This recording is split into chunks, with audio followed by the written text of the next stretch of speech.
Good morning, students. Today we will discuss a new problem with a new adjustment. So, let's begin. അപ്പോൾ അടുത്തായിട്ടൊരു problem X, Y and Z were partners sharing profit and losses in the ratio of 4:2:3. എക്സും Y സെഡും മൂന്ന് partners ആണ് 4:2:3 റേഷ്യോയിൽ പ്രോഫിറ്റും ലോസും share ചെയ്യുന്നു. On 1st January 2017 they agreed to dissolve the partnership because of the insolvency of Z. അതായത് ജനുവരി 1, 2017 ഇസഡിന് insolvency, അതായത് ഇസഡിന് ഇനി ഒരു കാരണവശാലും മുമ്പോട്ട് അല്ലെങ്കിൽ സ്വന്തം ലൈബിലിറ്റി അടച്ചു തീർക്കാൻ പറ്റാത്ത അവസ്ഥ എത്തിയപ്പം മൂന്ന് പാർട്ട്നേഴ്സും കൂടെ തീരുമാനിച്ചു ഇനി നമുക്ക് നമ്മുടെ ബിസിനസ് ഇവിടെ വെച്ച് സ്റ്റോപ്പ് ചെയ്തേക്കാന്ന്. On this date their balance sheet stood as follows. Balance sheet നോക്കാം. Liability side, sundry creditors 9,000, bills payable 4,100, investment in fluctuation fund 2,000, loan from X 4,000, profit and loss account 13,500, general reserve 12,600, capital X 68,000, Y 46,000, Z 3,000. Asset side നോക്കുകയാണെങ്കിൽ cash in hand 1,000, cash at bank 6,500, bills receivable 5,600, investment 26,000. ഇതുപോലെ തന്നെ നമ്മൾ നേരത്തെ പറഞ്ഞിരുന്ന investment fluctuation fund provision ആണ്. ഈ provision റിയലൈസേഷനിലോട്ട് മാറ്റണമെന്ന് നമ്മൾ തീരുമാനിക്കണമെങ്കിൽ ഇൻവെസ്റ്റ്മെന്റും ഉറപ്പായിട്ടും തന്നിരിക്കണം. ഇവിടെ ഇപ്പൊ ഇൻവെസ്റ്റ്മെന്റ് തന്നുകൊണ്ട് നമുക്കിനി ഇതിനെ റിയലൈസേഷനിലോട്ട് നമുക്ക് ഈസി ആയിട്ട് മാറ്റാം. Sundry debtors 31,000, stock 19,400, furniture 3,700, machinery 15,000, building 45,000, advertisement suspense 9,000, total വരുന്ന 1,62,200. ഇനി കുറച്ച് അസറ്റ് റിയലൈസ് ചെയ്തിട്ടുണ്ട്, നമുക്കിനി അതും കൂടി നോക്കാം. The asset realized as follows: investment 20,400, bills receivable 5,000, debtors 23,200, stock 14,550, furniture 2,050, machinery 8,600, buildings 26,400. All the liabilities were paid off. തന്നിരിക്കുന്ന എല്ലാ ലൈബിലിറ്റീസും പൂർണ്ണമായിട്ടും അടച്ചു തീർത്തിട്ടുണ്ട്. An unrecorded asset worth ₹5,000 was given as a gift to the manager of the firm for his services. അതായത് ഒരു unrecorded ആയിട്ടുള്ള asset, അതായത് balance ഷീറ്റിനകത്ത് രേഖപ്പെടുത്താത്ത ഒരു asset അവിടുത്തെ മാനേജറിന് ഗിഫ്റ്റ് ആയിട്ട് അയാളുടെ നല്ല പ്രവൃത്തി കാരണം അയാൾക്ക് ഗിഫ്റ്റ് ആയിട്ട് 5,000 രൂപയുടെ ആ അസറ്റ് അയാൾക്ക് കൈമാറുന്നു. The cost of realization was ₹600. Realization cost 600 ആണ്.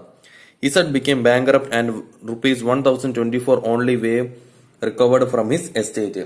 അതായത് ഇസഡിന്റെ മൊത്തം ബാങ്ക്രപ്റ്റ് ആയി ഇസഡ് പൂർണ്ണമായിട്ട് ഇനി ലൈബിലിറ്റി അടയ്ക്കാനില്ല. ഇസഡിന്റെ കംപ്ലീറ്റ് കൈവശമുള്ള എല്ലാം പ്രോപ്പർട്ടിയും ബാങ്ക് ഏറ്റെടുക്കുന്നു. അങ്ങനെ വരുമ്പോൾ അയാളുടെ എസ്റ്റേറ്റിൽ നിന്ന് എസ്റ്റേറ്റ് പൂർണ്ണമായിട്ടും ഏറ്റെടുത്ത് അതിൽ നിന്ന് കിട്ടിയ ഇൻകം എന്ന് പറയുന്നത് 1,024 മാത്രമേ കിട്ടിയിട്ടുള്ളൂ. The accounts were settled and partners were paid off. അപ്പൊ പൂർണ്ണമായിട്ടും അക്കൗണ്ട്സ് എല്ലാം സെറ്റിൽ ചെയ്യുന്ന പാർട്ട്നേഴ്സ്. ഇനി നമുക്ക് സൊല്യൂഷനിലോട്ട് നോക്കാം. അപ്പൊ ക്വസ്റ്റിന്റെ ഭാഗമായിട്ട് ഒരു സെന്റൻസ് കൂടി പറയുന്നത്: show the realisation account, partners capital account and bank account as per the decision in Garner versus Moore case.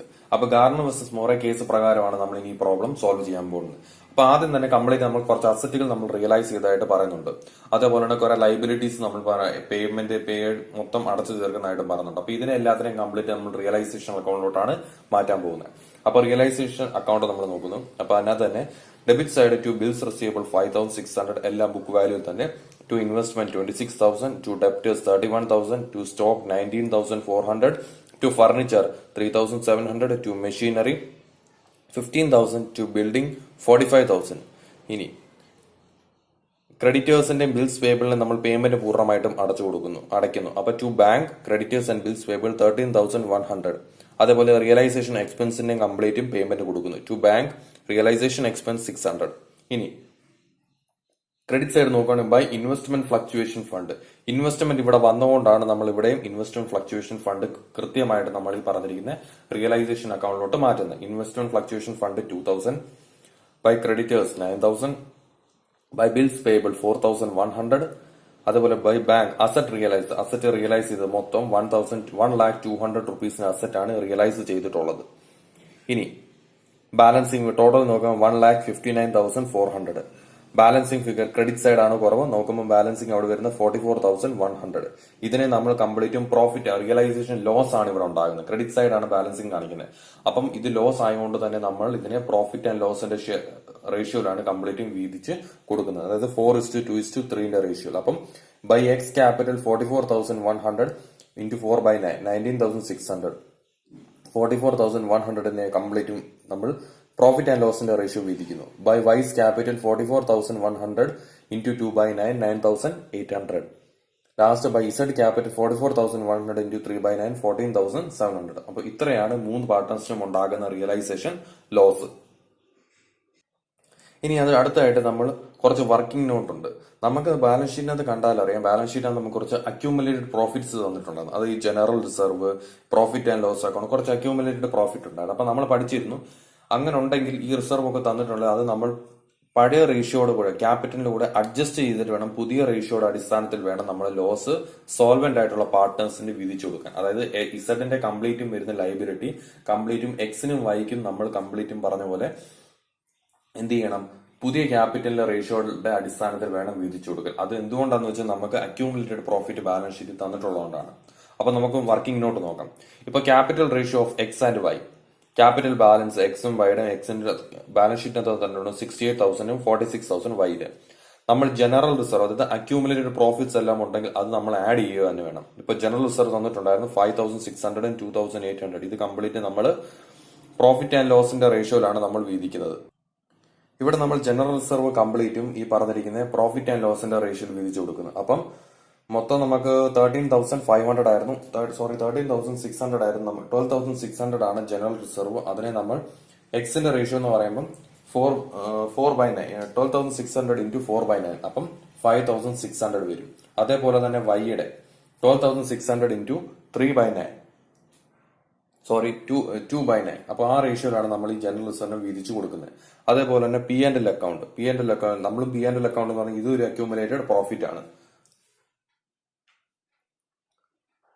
അപ്പൊ പി ആൻഡ് എൽ അക്കൗണ്ടിനകത്ത് കംപ്ലീറ്റും 13,500 ആണ് ടോട്ടൽ വരുന്നത്. അപ്പം ആ 13,500 ഇതേപോലെ തന്നെ പ്രോഫിറ്റ് ആൻഡ് ലോസിന്റെ റേഷ്യോയിൽ വിധിച്ചു കൊടുക്കും. 13,500 ഇൻറ്റു 3/9. അതുപോലെ തന്നെ അടുത്തത് 13,500 ഇൻറ്റു 2/9. അപ്പം അങ്ങനെ പ്രോഫിറ്റ് ആൻഡ് ലോസിന്റെ റേഷ്യോയിലാണ് ഈ പറഞ്ഞ ജനറൽ റിസർവിനെ പ്രീ ആൻഡ് എല്ലിനെ നമ്മൾ വീതിച്ച് രണ്ട് പാർട്ട്നേഴ്സിനെ വീതിച്ച് കൊടുക്കുന്നത്. വീതിച്ച് കൊടുത്തിട്ട് അത് നിലവിലുള്ള ക്യാപിറ്റലിനോട് നമ്മൾ അഡ്ജസ്റ്റ് ചെയ്ത് കാണിക്കണം. അപ്പൊ ടോട്ടൽ ചെയ്യുമ്പോൾ 79,600 എക്സിന്റെ പുതിയ ക്യാപിറ്റലും വൈയുടെ 51,800 വരും. പക്ഷെ അതിൽ നിന്ന് അഡ്വർടൈസ്മെന്റ് സസ്പെൻസ് ഉണ്ട്. അഡ്വർടൈസ്മെന്റ് സസ്പെൻസ് പറയുമ്പോൾ ഇത് ലോസ് ആണ്. അപ്പം ആ ലോസ് നമ്മൾ കംപ്ലീറ്റും ഫണ്ടിൽ നിന്ന് കംപ്ലീറ്റും ഒഴിവാക്കിയിട്ട്, അതായത് ആ ലോസ് നമ്മൾ നികത്തിയിട്ട് വേണം കാണിക്കാൻ. അപ്പം അഡ്വർടൈസ്മെന്റ് സസ്പെൻസ് നമുക്കറിയാം ബാലൻസ് ഷീറ്റിനകത്ത് അസൈഡ് ആണ് കാണിച്ചിട്ടുള്ളത്. അപ്പൊ അത് 4,000 കുറയ്ക്കുകയും വേണം എക്സിന്റെ ലൈബിലിറ്റിയിൽ നിന്ന്. വൈയുടെ 2,000 കുറയ്ക്കുകയും വേണം വൈയുടെ പുതിയ ക്യാപിറ്റലിൽ നിന്ന്. അപ്പം മൊത്തം വരുന്നത് 75,600 എക്സിനും വൈക്ക് 49,800. അപ്പൊ പുതിയ ക്യാപിറ്റൽ റേഷ്യോ എന്ന് പറയുമ്പോൾ 75,600 49,800. അതിന് നമ്മൾ 756 4/498 ഒന്നുകൂടെ ചെറുതാക്കുകയാണെങ്കിൽ 126 83 ഒന്നുകൂടെ നമുക്ക് ചെറുതാക്കി കിട്ടുന്നത്. അപ്പൊ ഇതാണ് പുതിയ ക്യാപിറ്റൽ റേഷ്യോ. ഇത് നമുക്ക് ബാലൻസ് ഷീറ്റിനകത്ത് കൃത്യമായിട്ട് നമുക്ക് അക്യൂമുലേറ്റഡ് പ്രോഫിറ്റ് തന്നുകൊണ്ടാണ് നമ്മളത് കംപ്ലീറ്റും അഡ്ജസ്റ്റ് ചെയ്തിട്ട്, അതായത് ആഡ് ചെയ്തിട്ട് പിന്നെ അഡ്വർടൈസ്മെന്റ് സസ്പെൻസ് ഇവിടെ കുറച്ച് കാണിച്ച് പുതിയ റേഷ്യോ നമ്മളിവിടെ ചെയ്യുന്നത്. അപ്പൊ ഇതാണ് നമ്മുടെ പുതിയ റേഷ്യോ. അപ്പൊ ഈ റേഷ്യോയിൽ വേണം നമ്മൾ ഇനി ഇസഡിന്റെ ലൈബിലിറ്റി എക്സിനും വൈക്കും വീതിച്ച് കൊടുക്കാൻ. അടുത്തായിട്ട് partners capital account. Partners capital account നമുക്ക് നോക്കാം. ബൈ ബാലൻസ് ബ്രോട്ട് ഡൗൺ 3 പാർട്ട്നേഴ്സിനും 68,000 46,000 ഇസഡ് 3,000. അടുത്ത തന്നെ by general reserve profit and ലോസിന്റെ നമ്മൾ റേഷ്യോ വീതിച്ചു കൊടുക്കുന്നു 5,600 2,800 4,200. അതുപോലെ തന്നെ P and L by P and L account 6,000 3,000 4,500 3 പാർട്ട്നേഴ്സിന് വീതിച്ച് കൊടുക്കുന്നു. ഇനി ഡെബിറ്റ് സൈഡ് നോക്കുകയാണെങ്കിൽ 2 അഡ്വർടൈസ്മെന്റ് സസ്പെൻസ് ലോസ് കംപ്ലീറ്റ് ആയിട്ട് ഇവർ വൈകും 3 പാർട്ട്നേഴ്സ് കൂടി. അതും പ്രോഫിറ്റ് ആൻഡ് ലോസിന്റെ റേഷ്യോ തന്നെ 4,000 2,000 3,000. അടുത്ത റിയലൈസേഷൻ ലോസ്. ഇതും നമ്മൾ ഈ പറഞ്ഞ നമുക്ക് കിട്ടിയതാണ് അക്കൗണ്ടിലൂടെ 19,600 എക്സിന്റെ വൈക്ക് 9,800 ഇസഡ് 14,700. ഇനി അടുത്തതായിട്ട് റിയലൈസേഷൻ ലോസിന്റെ പേയ്മെന്റ് എക്സും വൈയും പൂർണ്ണമായിട്ടും കൊടുത്തു. അപ്പൊ ബൈ ബാങ്ക് 19,600 എക്സും 9,800 വൈയും. പിന്നെ ഇസഡിന്റെ എസ്റ്റേറ്റിൽ നിന്ന് കിട്ടിയ ആകെ വരുമാനം, ആകെ ഇൻകം എന്ന് പറയുന്ന അപ്പൊ entry bank account at to partners capital account, അതായത് ഇസഡ് ക്യാപിറ്റൽ അക്കൗണ്ട് 1,024 കിട്ടുന്നു. അപ്പൊ ഇത്രയാണ് നമുക്ക് വരുന്നത്. അപ്പൊ ടോട്ടൽ ചെയ്യുമ്പോൾ കംപ്ലീറ്റ് ആയിട്ട് നോക്കുവാണെങ്കിൽ 99,200, 61,600, 17,700 വരും. ഇതാണ് ടോട്ടൽ. നമുക്കിനി ഈ ഇസഡിന്റെ എത്രത്തോളം ഇൻസോൾവൻസി വന്നിട്ടുണ്ട് അല്ലെങ്കിൽ എത്രത്തോളം ലൈബിലിറ്റി ഇനി അടച്ചു തീർക്കാനുള്ളത് അതാണ് നമ്മൾ കണ്ടുപിടിക്കുന്നത്. അത് കണ്ടുപിടിക്കുന്നത് എങ്ങനെയാണെന്ന് വെച്ച് കഴിഞ്ഞാൽ കംപ്ലീറ്റും ടോട്ടൽ എത്രയാണോ കിട്ടിയത്, അതായത് കംപ്ലീറ്റും 3,000 plus 4,200 plus 4,500 plus 1,024. Credit side കൂട്ടുക. ക്രെഡിറ്റ് സൈഡിന് നമ്മൾ ഡെബിറ്റ് സൈഡ് നമുക്ക് കുറച്ചാൽ മാത്രം മതി. അല്ലെങ്കിൽ ഈ പറഞ്ഞിരിക്കുന്ന ഡെബിറ്റ് സൈഡ് എത്രയാണോ കിട്ടുക 14,700 പ്ലസ് 3,000 എത്രയാണോ ടോട്ടൽ കിട്ടുന്നത് 17,700. ഈ 17,700 നിന്ന് കംപ്ലീറ്റും 3,000, 4,200, 3,000 പ്ലസ് 4,200 പ്ലസ് 4,500 പ്ലസ് 1,024 ഇത്രയും ഐറ്റം കുറച്ച് കഴിയുമ്പോൾ നമുക്ക് ഒരു എമൗണ്ട് കിട്ടും. നമുക്ക് നോക്കാം ഇനി. അപ്പം ഇങ്ങനെയാണ് ചെയ്യുന്നത്. ഇൻസോൾവൻസി ലോസ് ഓഫ് ഇസഡ് 4,096, അതായത് കംപ്ലീറ്റ് ആയിട്ടും ക്രെഡിറ്റ് സൈഡ് 3,000 പ്ലസ് 4,200, അതായത് കംപ്ലീറ്റ് റിയലൈസേഷൻ ലോസിന്റെ പേയ്മെന്റും എല്ലാം കൊടുക്കുന്ന 4,500, ജനറൽ റിസർവ് എല്ലാം എസ്റ്റേറ്റിൽ നിന്ന് കിട്ടുന്ന 1,024, അതിൽ നിന്ന് ഡെബിറ്റ് സൈഡിലുള്ള 3,000 പ്ലസ് 14,700. അപ്പൊ ഈ ഡെബിറ്റ് സൈഡിൽ നിന്ന് ക്രെഡിറ്റ് സൈഡ് അങ്ങ് കുറച്ച് കഴിയുമ്പോൾ ബാക്കി വരുന്ന എമൗണ്ട് ആണ് ഇസഡിന്റെ ബാലൻസിംഗ് ഫിഗർ ആണ് 4,976. ഇത്രയും രൂപ ഇസഡിന് കൊടുക്കാനുള്ളത്. അപ്പോൾ ഇത്രയും രൂപ കൊടുക്കേണ്ടത് പുതിയ റേഷ്യോയിൽ വേണം കൊടുക്കാൻ. പുതിയ റേഷ്യോയിലാണ് നമ്മൾ ഇത് ഇസഡിനും വൈക്കും എക്സിനും വൈക്കും വീതിച്ചു കൊടുക്കുന്നത്. അപ്പം എൻട്രി എന്ന് പറയുന്നത് X capital account debtor 4,976 into 126/209, അപ്പൊ 3,000 വിട്ടു. കംപ്ലീറ്റ് ആയിട്ട് നമ്മൾ പുതിയ റേഷ്യോയിലാണ് വിധിച്ചു കൊടുക്കുന്നത്. Y's capital account debtor 4,976 into 83/209, അത് 1,976 ടു ഇസഡ് ക്യാപിറ്റൽ 4,976. ഇത് നമ്മളിപ്പോ പുതിയതായിട്ട് കണ്ടുപിടിച്ച് അഡ്ജസ്റ്റ് ചെയ്ത ക്യാപിറ്റൽ, അതായത് ജനറൽ റിസർവും പ്രോഫിറ്റ് ആൻഡ് ലോസും കൂടി ആഡ് ചെയ്തിട്ട് അഡ്വർടൈസ്മെന്റ് സസ്പെൻസ് കുറച്ച് കിട്ടിയ എമൗണ്ടിൽ നിന്ന് ആ പുതിയ റേഷ്യോ കണ്ടെത്തി. ആ റേഷ്യോയിലാണ് നമ്മൾ ഈ പറഞ്ഞിരിക്കുന്ന ഈ ലൈബിലിറ്റി നമ്മളായിട്ടും പൂർണ്ണമായിട്ടും എക്സിനും വൈക്കും ഇവിടെ വീതിച്ചു കൊടുക്കുന്നത്. അപ്പൊ ആ എൻട്രിയാണ് നമ്മളിവിടെ പോസ്റ്റ് ചെയ്തിട്ടുള്ളത്. നമുക്കിനി അക്കൗണ്ടിനകത്തോട്ട് ഇതെങ്ങനെ എഴുതുന്നത് നമുക്ക് നോക്കാം. അപ്പൊ അക്കൗണ്ടിനെ നോക്കുമ്പോൾ നമ്മൾ മുമ്പേ പറഞ്ഞ പോലെ X capital account debtor 3,000, Y's capital account debtor ഇസഡിന്റെ കോളത്തിൽ 1,976 ടു ഇസഡ് ക്യാപിറ്റൽ ഡെഫിഷ്യൻസി എന്ന് പറഞ്ഞാൽ എക്സിന്റെ കോളത്തിൽ 3,000, വൈയുടെ കോളത്തിൽ 1,976. അപ്പൊ അങ്ങനെയാണ് പുതിയ റേഷ്യോയിൽ എക്സിനും വൈക്ക് ഇവിടെ വീതിച്ച് കൊടുക്കുന്നത്. അപ്പൊ അങ്ങനെ ടോട്ടൽ ചെയ്യുമ്പോൾ നമുക്ക് വരുന്ന മൊത്തം 99,200, 61,600, 17,700.